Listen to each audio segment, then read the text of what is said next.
Welcome to Season 3 of Voices of the Goddess podcast, where we empower, inspire, and uplift women to be the goddesses they truly are. I'm your co-host, Julietta, the magical PT, owner and founder of Body and Soul PT, as well as Soul Candy, intuitive, handmade, and one-of-a-kind jewelry and artwork. I support people in finding the magic within themselves, creating balance in their body and soul. And I'm your other co-host, Graciela, published, award-winning, and professionally certified portrait photographer specializing in boudoir and personal branding. I create portraits of who you are and not just what you look like so that you can become who you've always been. Join us each week as we sit down for a heart-to-heart chat, sharing stories and insights with listeners across the globe.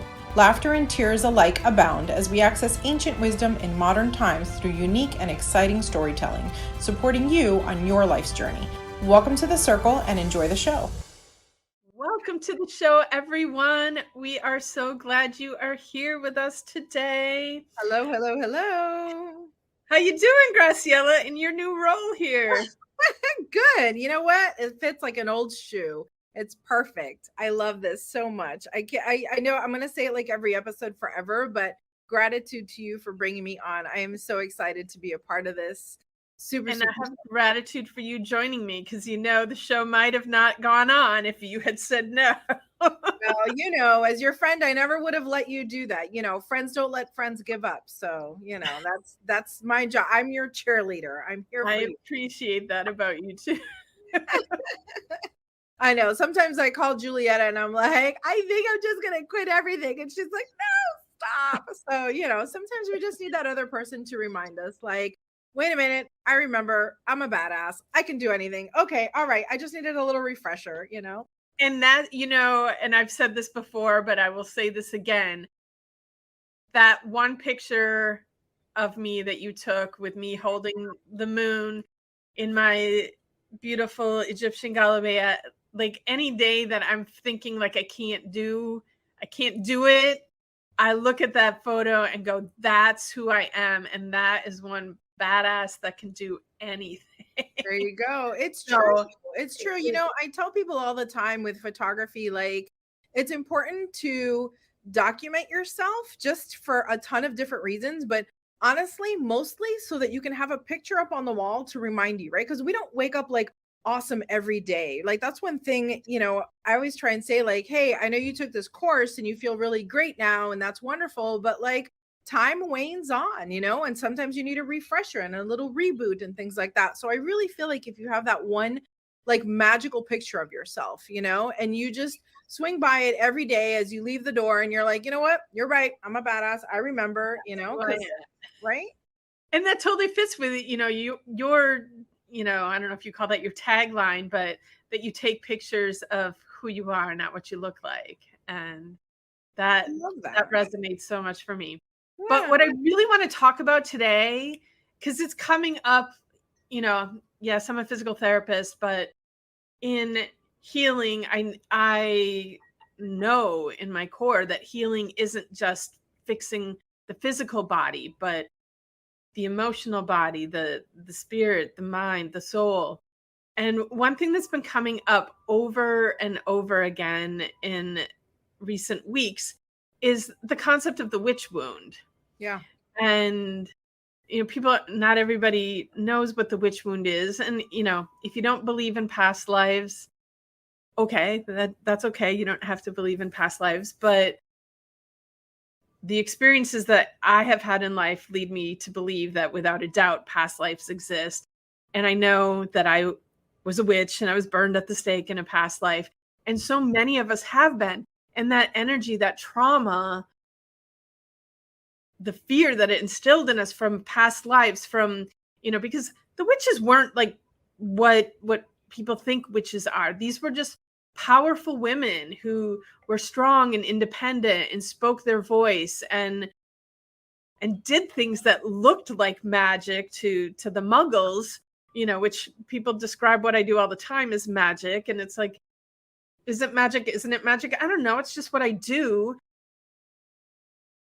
It definitely doesn't make me evil and burning at the stake worthy, right? But we carry that energy from past lives that make us be afraid to express our truth, to show our power, to, do all these things. And, honestly, it does still happen in this world today that women do get Crucified, punished, crucified, whatever, for showing their power, for showing their true self.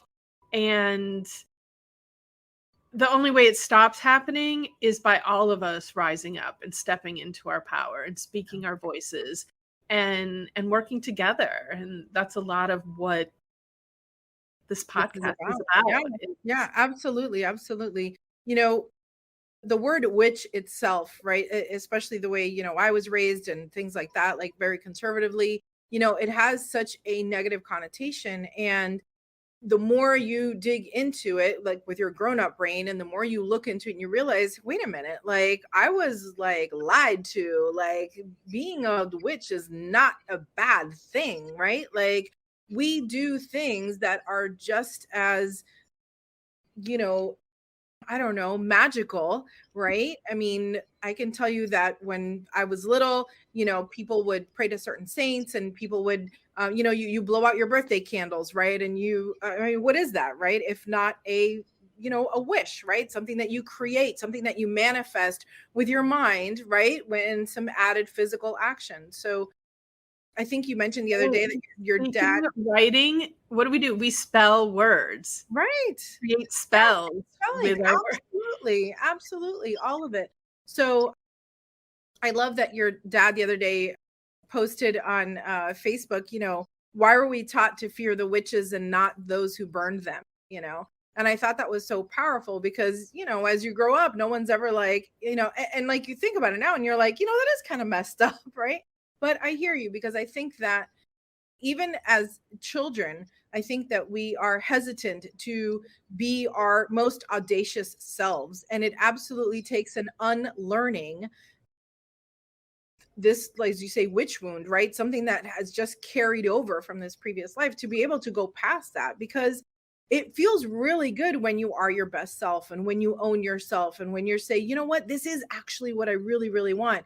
But man, sometimes it's a really hard journey to get there, We'll say, you brought up my dad posting that, which when I saw my dad post that, okay, I already think that my dad is the most awesome man on this planet. Yes, he was a guest on this show last season. If you haven't seen his episode, go check it out.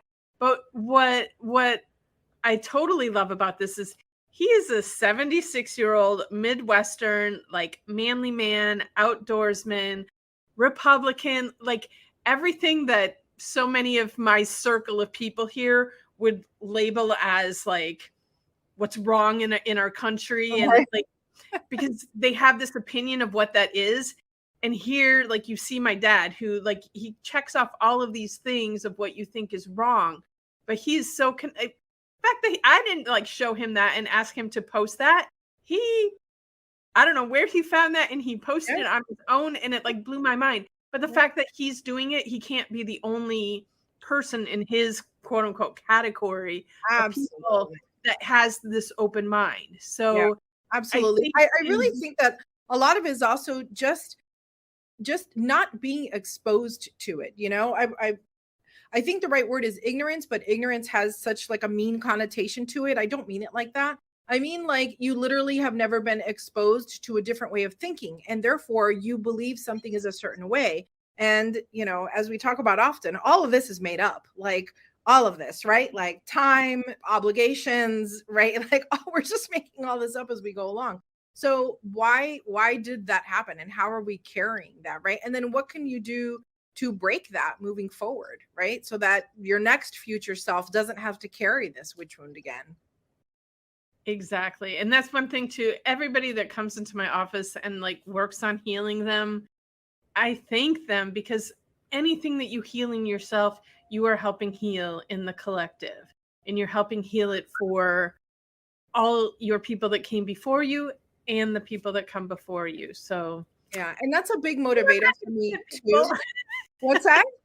I said, so go work on your shit, people. It's not just for you, it's for the collective. Exactly. Like sometimes I think to myself, oh, I've always been like this, or, oh, this is my issue, or whatever. And then I look at my daughter. I have twins and a boy and a girl, but specifically my daughter. And I think, wow, do I want her to carry this? Do I want her to feel like, oh, I've always just been that way? And I'm like, hell no, I don't. You know what? I'm going to heal this in myself so that I know that I'm healing backwards, right? My mom, who could use a ton of healing, my grandparents all the way back. And then going forward, like what a gift I can give to my daughter and future generations, whatever that looks like, right?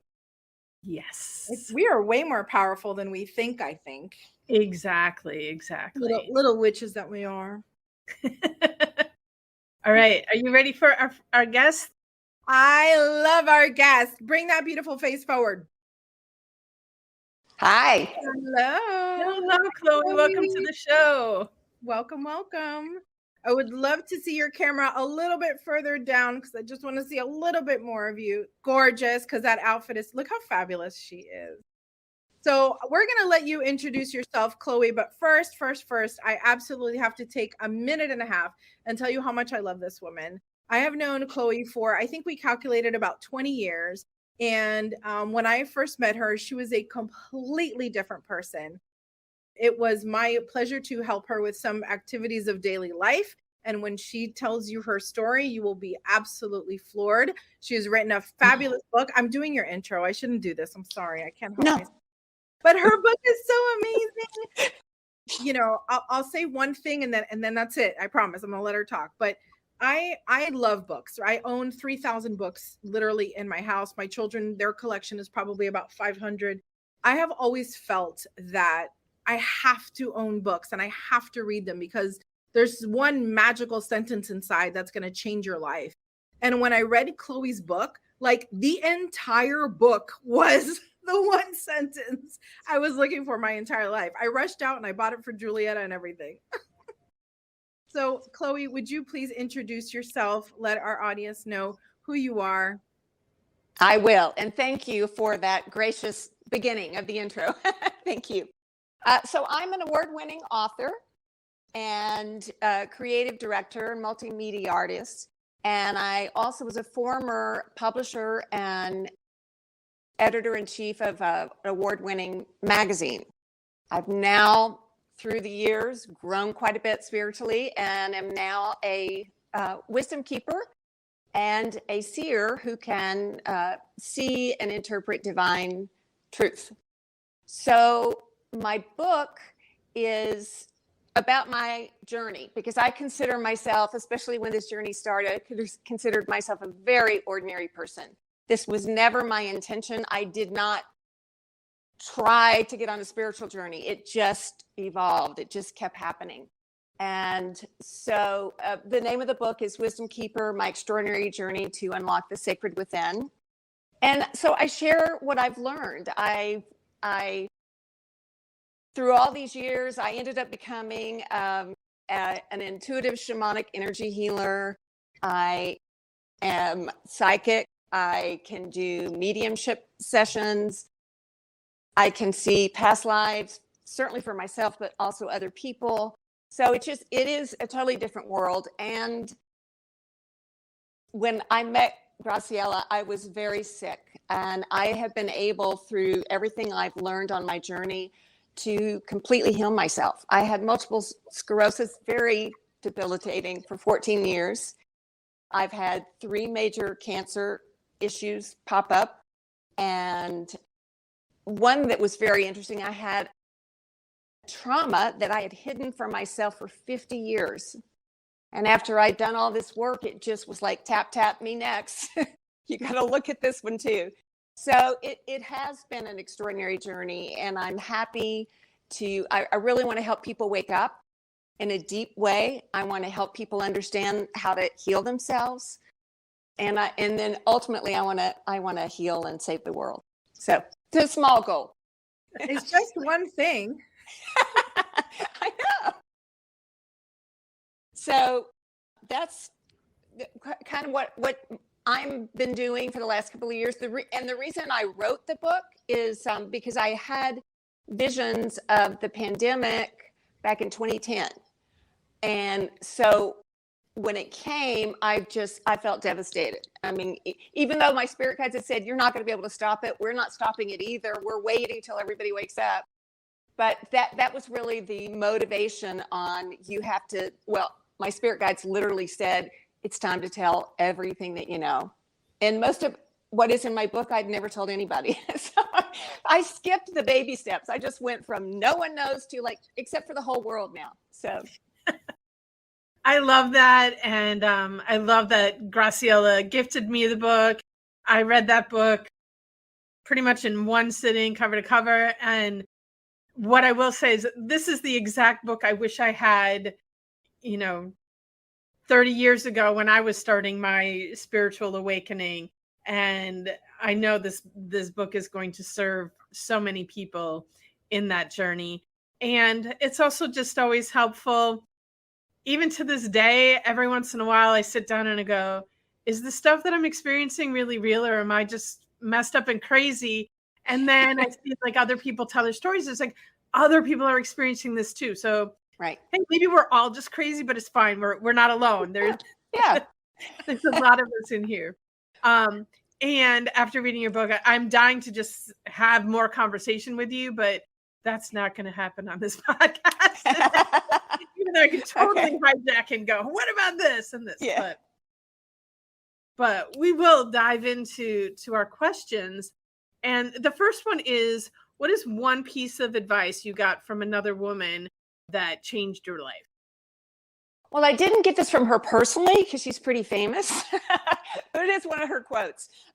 Angela Mayo, I heard her quote. I'll just read her quote. I learned that people will forget what you said. People will forget what you did, but people will never forget how you made them feel. And that just resonates with me completely. Obviously, myself, I'm very aware of that. And so I try with every encounter, even if it's just a brief hello, I try to really come from a place of compassion and heart space, because I want to leave people happier, not upset after my encounter with them. But I do the same thing for myself. I started doing this years ago when I'm spending time with somebody during the time, and then I always give some time after they've left to check in with my body and my emotions. Like, how do you feel? And that helps me determine who am I going to allow in my inner circle.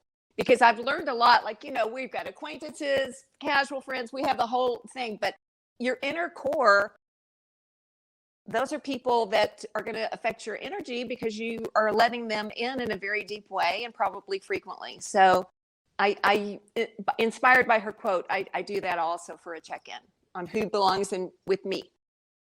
I knew this conversation would blow my mind. I didn't expect for it to happen right with the very first question. But you said something that was really interesting, because when you hear that quote, and by the way, she did give it to you directly. Like, Maya Angelou is busy, and so she had to write the quote and then just send it out so that you could pick it up, But I absolutely believe the more we read other authors and things like that, those are messages directly to us. Why not? Why wouldn't it? Maybe she wrote it just for you, and everyone else just happened to pick it up, But you said, people remember how you made them feel, and I've always known this quote to be like, how am I showing up in the world? But you just said, how are you showing up for yourself? That's really what you said. How do you leave yourself feeling? Wow. Mm-hmm. Like that, you just blew my mind there really quick. Like, a self check-in where you can feel, how did I leave myself during this encounter? That's really powerful. It's so hard as women, well, for me anyway, I speak for myself, to put myself first. But truly, when I put myself first and do my own check-in, right? We were talking in a different episode, Juliet and I, about saying yes and saying no and things like that. And saying yes when it feels good requires that self check-in, right? Do I feel good doing this? That's really powerful. Thank you for pointing that out. I love hearing something that has been around forever, right? In a totally new way. We talk about tapping into ancient wisdom in modern times. And really that's what that is. I want to ask you a question. so with what you do, you have such varied experiences. You know, give me one really great success story with what you do and how that buoys you to continue following your passion like that. Tell me a juicy story. Well, honestly, I think my biggest success story, and it has certainly motivated me to keep going on this journey, was when the shaman here in Mexico completely removed my multiple sclerosis. That's stunning. I mean, there is no cure for it. And for the 14 years I was so sick with it, I had all kinds of alternative healing and it never went away. So, but I did believe when I got diagnosed, I told Spirit, like, okay, I know this is here for lessons. And so I'm digging in. I'm going to learn them. And I also let Spirit know, if you think it's necessary for me to have this the rest of this lifetime, then I will do that. So, because I'm really big on surrendering to Spirit. I'm just getting my ego out of the way and like, oh, you want me to have MS now? Oh, okay. But the fact that it was time after 14 years and so many healers that he was able to do it just showed me in a huge way, yes, you are on the right track. Yes, spiritual healing is extremely powerful. And I don't, if there's a medical problem, I don't just immediately go, I'm not going to a medical doctor. I'm only going to do spiritual. I am open to receive whatever. But I mean, that was removed from because of spiritual healing. That's really why it was removed, and the work I did. So I would say that is, it still amazes me. Graciela knows how sick I was. I had to have an assistant. I had to quit driving. I really couldn't 100% take care of myself. So I think that's my biggest success story. It still amazes me that I'm doing everything that I'm doing now that I couldn't have done 4 years ago.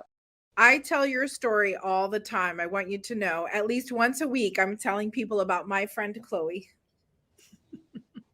Yeah. Well, as a PT, I've treated countless patients with MS over the years, and I have family members who have MS, and so I know firsthand how devastating it can be. You know, I've seen it up close and personal, and I have somewhat of an understanding of the work, because every physical manifestation we have is based on what's going on inside us. And healing is not for the weak. I mean, you have to be bold and courageous to fully examine every part of yourself and allow that healing to happen. And honestly, most of the time it's easier to just ignore it and say, okay, this is what this life served me. I'm just going to live with it. But stuff can be done. And, I don't think there's one magical healer out there. It was just, this was all the work that you had done. And that was, the final step. That's exactly how it felt. So, because I people with MS and other autoimmune diseases ask me about getting in touch with my shaman. And I just say, just remember, I had 14 years of working on it. I didn't just come in off the street like, okay, I found I have MS, take it away. That wouldn't have happened. That certainly wouldn't have happened. Yeah. And I tell people every day, I don't heal them. Right. They heal them. I always say, I'm just your healing tour guide. You might not know the way, so I'm going to show you, but I can't actually do the healing. You have to heal yourself. Right. Yeah. And it was time. It was time. But my shaman, I really love it when he starts working on you for an issue. He says, okay, so get on the table and I've got to talk to your heart and your soul and your spirit guides, and then I'll let you know if I can do it. So he's, the spirit world said, yes, she's ready, do it now. So, but he was aware of that too. They could have said, no, she's not ready. You can't remove it yet. So yeah, I love this kind of healing. It's beautiful. Yeah. All right. As Graciela said earlier, we are all avid readers here. And so we're always looking for our next read. What is one book that you wish every goddess would read, and why? Well, You can say your own if you need to. What? You can say your own if you need to. Well, I will definitely. I was going to end with that one, but you know what? I just picked a book that made a huge impact on me spiritually, and I don't know if others will resonate with it, but I'll tell you why it resonated with me. I picked Soul Contracts: Awakening Your Divine Potential, and I started remembering past lives like in my 20s. So it's been a huge part of my journey, and it's a huge part of my healing, because I go in and remove whatever's stuck from a certain life. Usually it's a trauma with a death. I remove it. I re-experience it for them. So it's not traumatic for them. I'm crying during the whole session, but they're just kind of meditating. But so that, when I read her book, because I was already so interested in the connection between how our past lives affecting us now in this life. And the fact that she was introduced the whole concept of we're all souls that agree. There's an agreement, a soul contract. We agree. I'm coming back to Earth during this time. These are the people I need to contact or meet, cross paths.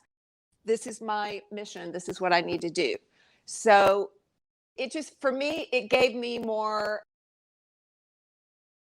like a motivation, a confirmation, like, yes, was a piece to why the past lives to me were so important. And I got a fresh glimpse of that. And it is literally the first sentence in my book.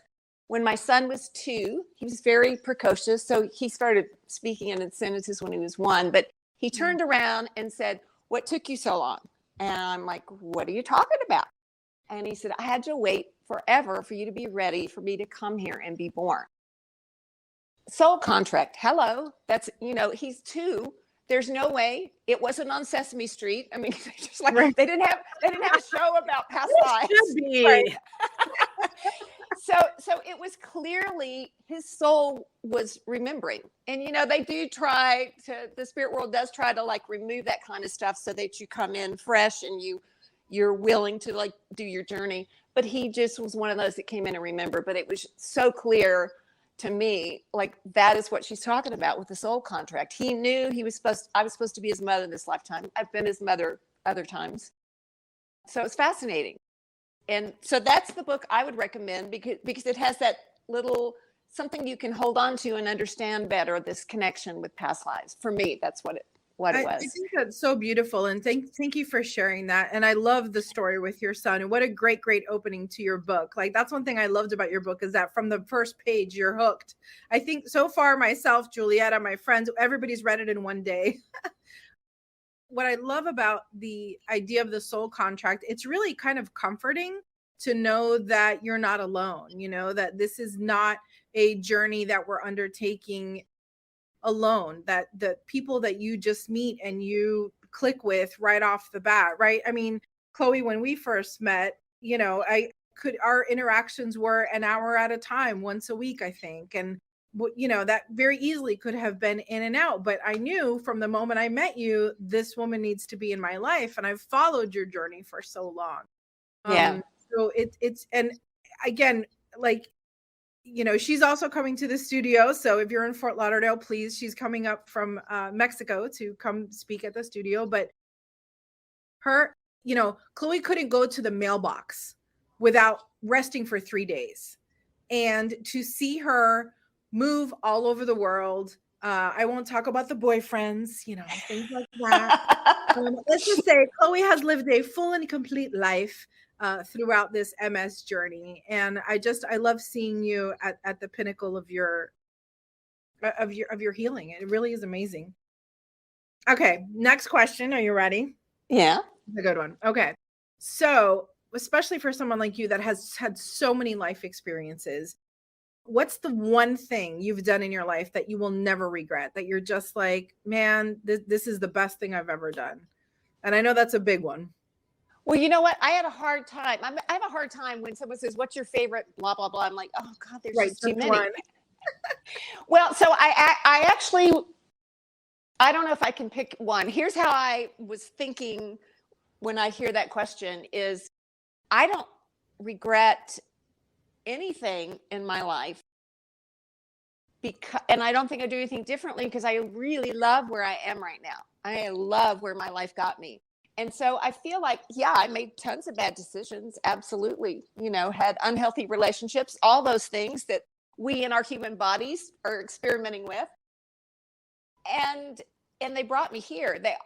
Fortunately, I would recognize early on, when things weren't going well with my decisions, I'm like, hang in there. There's lessons. Just hang in there and do this.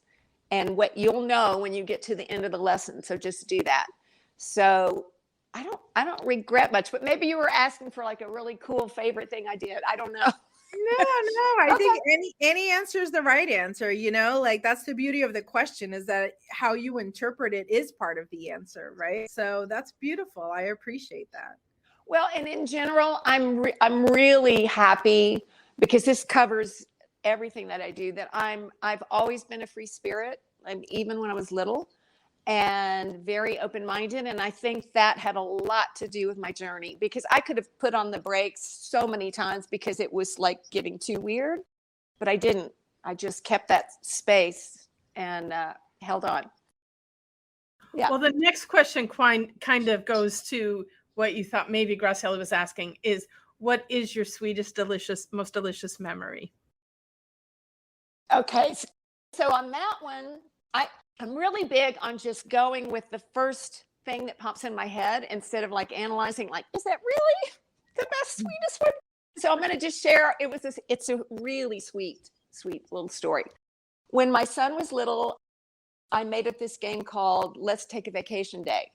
And of course I made the rules because I'm the mom.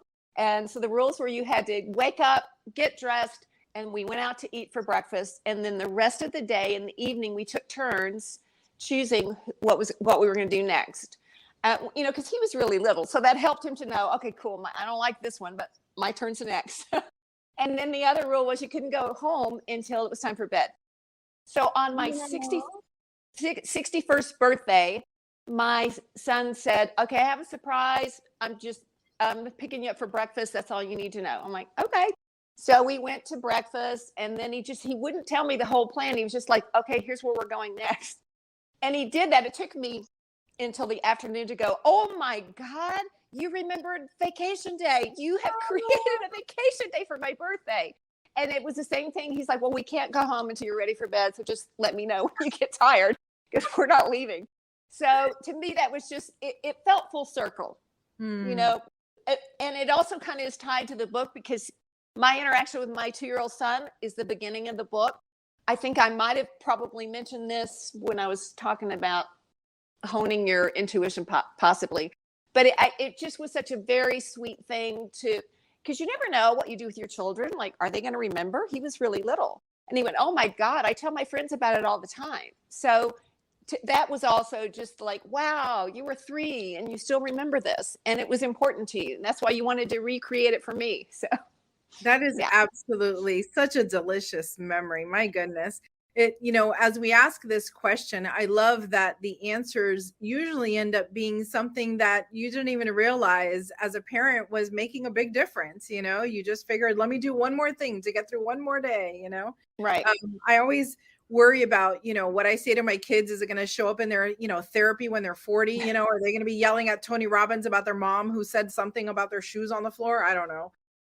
But it is really beautiful to hear that, those little things end up going in the good memory category too, right? That those things really stick. How beautiful. Hopefully we can take those memories into our next life as well, right? Exactly. Yeah. Yeah. That's beautiful. And my son is I have seen so many past lives with him. He's definitely a huge priority in my soul family. I mean, we've had so many lives together, and that helps me as a mother. So if things get funky, I'm like, you're going to see him again. It's okay. You know what? Y'all will show up as different characters the next lifetime. It's okay. You don't have to do everything this lifetime. Yeah. Wow. You don't have to do everything this lifetime. Somebody write that down. Hold on. Wait, I need that one. That is a great quote, and I just want to say thank you so much, Chloe, for showing up and sharing. And anybody out there who is, it doesn't even matter where you are on your spiritual journey, where you're starting it, you're in the middle, or you've been at it your whole life. There's so many wonderful nuggets in there. Like I said at the beginning, like it's I wish I had that book, 30 years ago, although I know the book would not exist as it is 30 years ago. It'd be about that big. But it's, and I think it's a little bit different, waking up today.